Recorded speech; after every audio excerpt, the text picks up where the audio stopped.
A paz do Senhor, sejam bem-vindos a mais uma leitura da Bíblia. Hoje vamos iniciar o livro de Gálatas. Vamos ler os capítulos 1, 2 e 3. Capítulo 1. Eu, Paulo, escrevo esta carta. Eu que fui chamado para ser apóstolo, não por pessoas ou por meio de uma pessoa, mas por Jesus Cristo e por Deus, o Pai que ressuscitou Jesus da morte. Todos os irmãos que estão aqui comigo mandam as saudações às igrejas da Galácia. Que a graça e a paz de Deus, o nosso Pai e do Senhor Jesus Cristo estejam com vocês. Em obediência à vontade do nosso Deus e Pai, Cristo se entregou para ser morto, a fim de tirar os nossos pecados e assim nos livrar deste mundo mau. A Deus seja a glória para todos sempre. Amém. O outro evangelho. Estou muito admirado com vocês, pois estão abandonando tão depressa aquele que os chamou por meio da graça de Cristo e estão aceitando outro evangelho. Na verdade, não existe outro evangelho, porém eu falo assim porque há algumas pessoas que estão perturbando vocês, querendo mudar o evangelho de Cristo. Mas, se alguém mesmo que sejamos nós ou um anjo do céu anunciar a vocês um evangelho diferente daquele que temos anunciado, que seja amaldiçoado. Pois já dissemos antes e repetimos, se alguém anunciar o evangelho diferente daquele que vocês aceitaram, que essa pessoa seja amaldiçoada. Por acaso, eu procuro a aprovação das pessoas? Não, o que eu quero é a aprovação de Deus. Será que agora estou querendo agradar as pessoas? Se estivesse, eu não seria servo de Cristo. Como Paulo se tornou apóstolo. Meus irmãos, eu afirmo a vocês que o evangelho que eu anuncio não é uma invenção humana. Eu não o recebi de ninguém e ninguém o ensinou a mim, mas foi o próprio Jesus Cristo que o revelou para mim. Vocês ouviram falar de como eu costumava agir quando praticava a religião dos judeus? Sabem como eu perseguia sem dó nem piedade a igreja de Deus e fazia tudo para destruí-la? Quando praticava essa religião, eu estava mais adiantado do que a maioria dos meus patrícios da minha idade e seguia com mais zelo do que eles as tradições dos meus antepassados. Porém, Deus, na sua graça, me escolheu antes mesmo de eu nascer e me chamou para servi-lo. E quando ele resolveu revelar para mim o seu filho, a fim de que eu anunciasse aos não-judeus a boa notícia a respeito dele, eu não fui pedir conselhos a ninguém.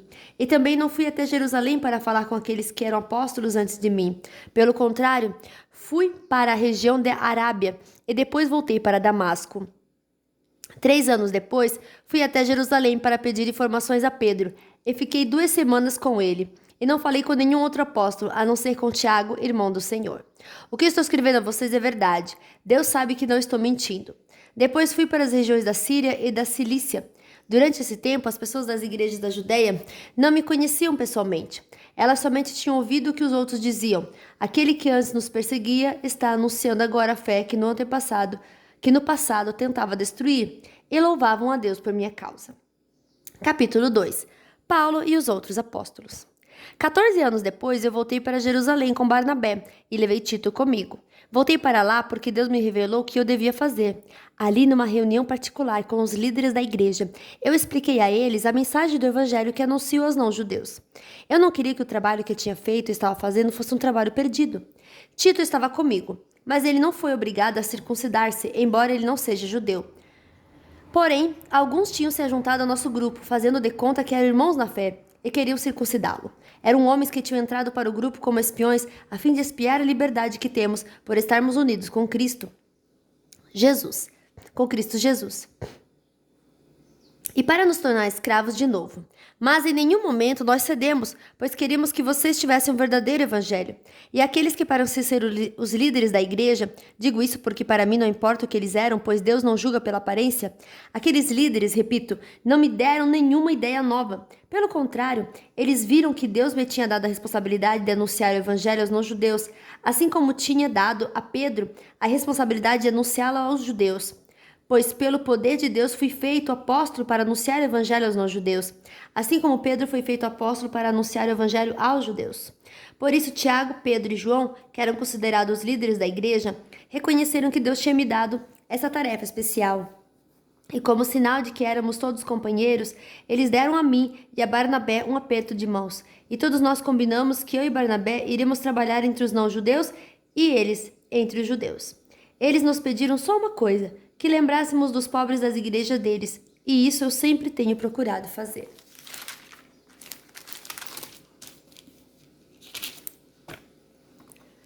Paulo fica contra Pedro em Antioquia. Porém, quando Pedro veio para Antioquia da Síria, eu fiquei contra ele em público, porque ele estava completamente errado. De fato, antes de chegarem ali alguns homens mandados por Tiago, Pedro tomava refeições com os irmãos não judeus. Mas, depois que aqueles homens chegaram, ele não queria mais tomar refeições com os não judeus, porque tinha medo do que eram a favor de circuncidar os não judeus. E também os outros irmãos judeus começaram a agir como hipócritas, do mesmo modo que Pedro. E até Barnabé se deixou levar pela hipocrisia deles. Quando vi que eles não estavam agindo direito, de acordo com a verdade do evangelho, eu disse a Pedro na presença de todos: você é judeu, mas não está vivendo como judeu, e sim como não judeu. Então como é que quer obrigar os não judeus a viverem como judeus? Os judeus e os não judeus são salvos pela fé. O fato é que nós somos judeus de nascimento e não pecadores não judeus, como eles são chamados. Mas sabemos que todos são aceitos por Deus somente pela fé em Jesus Cristo e não por fazerem o que a lei manda. Assim nós também temos criado em Cristo Jesus, a fim de sermos aceitos por Deus pela nossa fé em Cristo, e não por fazermos o que a lei manda. Pois ninguém é aceito por Deus por fazer o que a lei manda. Ao procurarmos ser aceitos por Deus, por estarmos unidos com Cristo, fica claro que somos pecadores, como os não-judeus. Mas será que isso quer dizer que Cristo trabalha em favor do pecado? Claro que não! Se eu, depois de ter destruído a lei, começar a construí-la de novo como meio de ser aceito por Deus, aí sim fica claro que eu havia quebrado a lei. Pois quanto à lei, estou morto, morto pela própria lei, a fim de viver para Deus. Eu fui morto com Cristo na cruz. Assim já não sou eu quem vive, mas Cristo é quem vive em mim. E esta vida que vivo agora, eu a vivo pela fé no Filho de Deus, que me amou e se deu a si mesmo por mim. Eu me recuso a rejeitar a graça de Deus, pois se é por meio da lei que as pessoas são aceitas por Deus, então a morte de Cristo não adiantou nada. Capítulo 3. Lei ou fé? Ó Gálatas sem juízos, quem foi que enfeitiçou vocês? Na minha pregação a vocês eu fiz uma descrição perfeita da morte de Jesus Cristo na cruz. Por assim dizer, vocês viram Jesus na cruz. Responderam somente isto: vocês receberam o Espírito de Deus por terem feito o que a lei manda ou por terem ouvido a mensagem do Evangelho e terem crido nela. Como é que vocês podem ter tão pouco juízo? Vocês começaram a sua vida cristã pelo poder do Espírito de Deus e agora querem ir até o fim pelas suas próprias forças? Será que as coisas pelas quais vocês passaram não serviram para nada? Não é possível. Será que, quando Deus dá o seu Espírito e faz milagres entre vocês, é porque vocês fazem o que a lei manda? Não será que é porque vocês ouvem a mensagem e creem nela? Lembrem do que as Escrituras Sagradas dizem a respeito de Abraão. Ele creu em Deus e por isso Deus o aceitou. Portanto, vocês devem saber que os verdadeiros descendentes de Abraão são os que têm fé. Antes que isso acontecesse, as Escrituras viram que Deus ia aceitar os não-judeus por meio da fé. Por isso, antes de chegar o tempo, elas anunciaram a boa notícia a Abraão, dizendo: por meio de você, Deus abençoará todos os povos. Abraão creu e foi abençoado. Portanto, todos que creem são abençoados como ele foi. Os que confiam na sua obediência à lei estão debaixo da maldição de Deus, pois as Escrituras Sagradas dizem: quem não obedece sempre a tudo o que está escrito no livro da lei está debaixo da maldição de Deus. É claro que ninguém é aceito por Deus por meio da lei, pois as Escrituras dizem: viverá aquele que por meio da fé é aceito por Deus. Mas a lei não tem nada a ver com a fé. Pelo contrário, como dizem as Escrituras, viverá aquele que fizer o que a lei manda. Porém, Cristo, tornando-se maldição por nós, nos livrou da maldição imposta pela lei.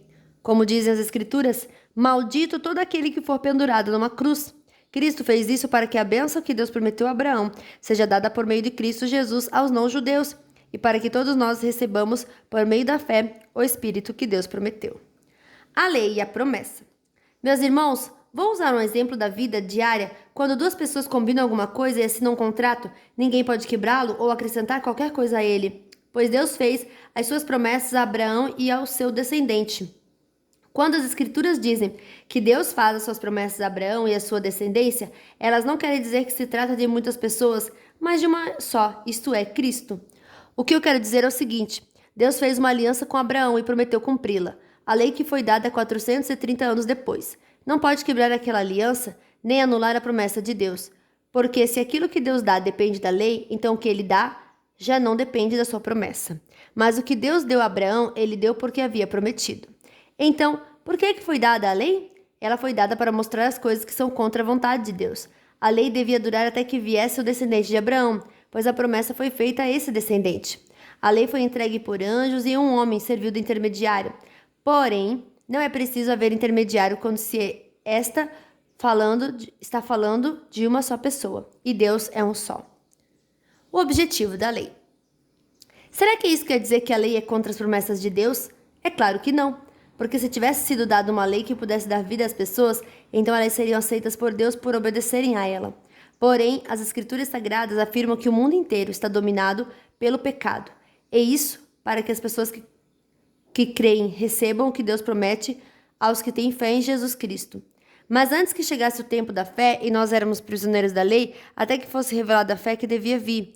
Assim, a lei ficou tomando conta de nós até que Cristo viesse para podermos ser aceitos por meio de Deus por meio da fé. Agora que chegou o tempo da fé, não precisamos mais da lei para tomar conta de nós, pois por meio da fé em Cristo Jesus, todos vocês são filhos de Deus, porque vocês foram batizados para ficarem unidos com Cristo e assim se revestirem com as qualidades do próprio Cristo. Desse modo, não existe diferença entre judeus e não-judeus, entre escravos e pessoas livres, entre homens e mulheres. Todos vocês são um só por estarem unidos com Cristo Jesus. E já que vocês pertencem a Cristo, então são descendentes de Abraão e receberão aquilo que Deus prometeu.